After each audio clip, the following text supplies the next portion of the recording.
Raj TV viewers எல்லாருக்கும் வணக்கம் and welcome to our show சரித்திர நாயகன் சிவாஜி கணேசன். இந்த நிகழ்ச்சியில் சிவாஜி அவர்களுடைய ஃபிலிம் கெரியரில் நடந்த பல இன்ட்ரெஸ்டிங்கான விஷயங்களை நம்ம தொடர்ந்து பார்த்துக்கிட்டு இருக்கோம். அந்த வரிசையில் இன்னைக்கு எபிசோட்லையும் பல சுவாரஸ்யமான அப்டேட்ஸ் உங்களுக்காக காத்துக்கிட்டு இருக்கு. வாங்க நிகழ்ச்சிக்குள்ளே போகலாம். புதையல் 1957 வெளிவந்த தமிழ் திரைப்படமாகும். மு. கருணாநிதி திரைக்கதை வசனம் எழுதிய இந்த படத்தை இரட்டை இயக்குனர்களான கிருஷ்ணன் மற்றும் பஞ்சு இயக்கியிருந்தாங்க. இதில் சிவாஜி கணேசன் அவர்கள் மற்றும் பத்மினி அவர்கள் முக்கிய கதாபாத்திரத்தில் நடிச்சிருந்தாங்க. காமெடிக்கு சந்திரபாபு, நாயகனுக்கே படத்தில் ஒரே ஒரு டூயட் தான். ஆனால் இவருக்கு ஒரு சோலோ சாங், ஒரு டூயட், கலக்கல் டான்ஸும் கூட. சந்திரபாபு அவர்கள் அசல் காதல் பைத்தியமாகவே நடிச்சிருக்கிறாரு இந்த திரைப்படத்தில். அவரது சுழலும் விழிகளும் துவளும் உடலும் நெகிழும் வார்த்தைகளும் குமுறும் இதயமும் பொறுமும் பெருமூச்சும் நம்மை திணற வைக்கின்றன. உணர்வு பூர்வமான நடிப்பு இந்த திரைப்படத்தில். துரைய காதலிக்க கூடாது அப்படின்னு எதிர்ப்பு தெரிவிக்கும் பத்மினியுடைய தந்தை கிட்ட போராடும் காட்சியும் சிறப்பாக அமைந்திருக்கும் இந்த திரைப்படத்தில். வில்லனாக TS பாலையா. குரல் தான் இவரது பெரிய ப்ளஸ் அப்படின்னே சொல்லலாம். இவருக்கு மனைவியாக MN ராஜம் அவர்கள் நடிச்சிருப்பாங்க. இவரும் வில்லனுக்கு எதிராக வில்லி வேலையெல்லாம் செய்வாங்க.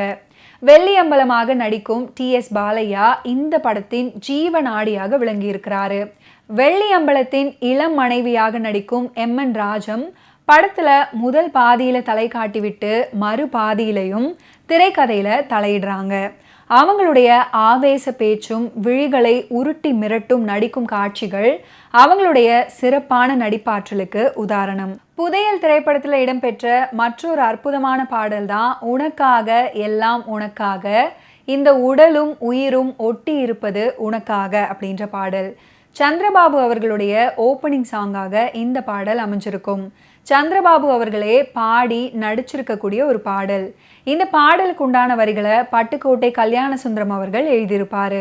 இந்த புதையல் திரைப்படத்துல நிறைய நல்ல காட்சிகள் அமைஞ்சிருக்கும். காதல் பைத்தியம் துக்காராமுக்கு வந்த கடிதங்களை அவனுடைய உதவியாளர் படித்து காட்டிய போது துக்காராம் பரிமளாவுடைய பதில் எதிர்பார்த்து துடிப்பது, பரிமளா அப்படின்னு அவர் வாசிக்க கேட்ட அளவிலேயே துள்ளி நிமிர்ந்தது அப்படின்னு இது போன்ற பல காட்சிகளை சொல்லலாம். நடிகர் திலகம் சிவாஜி கணேசன் அவர்கள் இரட்டை இயக்குனர்களான கிருஷ்ணன் பஞ்சுவை பற்றி பல இடங்களில் புகழ்ந்து பேசியிருக்கிறாரு. குறிப்பாக இந்த புதையல் திரைப்படத்துக்காக நிறைய இடங்களில் புகழ்ந்து பேசியிருக்கிறாரு. நாயகன் நாயகி முதல் சந்திப்பு காட்சியில் நாயகிக்கு வந்த காதல் கடிதத்தை தபால்காரரான நாயகன் படித்து காட்டும் காட்சி கலைஞர் அவர்களுடைய கைங்கரியத்தில் எதுகை மோனை தமிழ் துள்ளி விளையாடும் ஒரு காட்சி.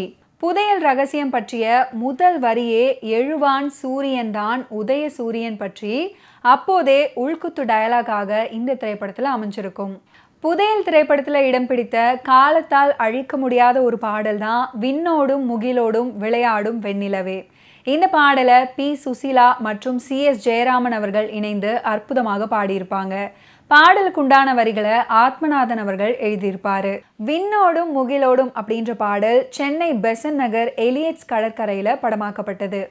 ஓகே வியூவர்ஸ், இன்னைக்கு நிகழ்ச்சியில் நடிகர் திலகம் சிவாஜி கணேசன் அவர்களுடைய ஃபிலிம் கெரியரில் நடந்த பல இன்ட்ரெஸ்டிங்கான விஷயங்களை நீங்கள் பார்த்து தெரிஞ்சிருப்பீங்க.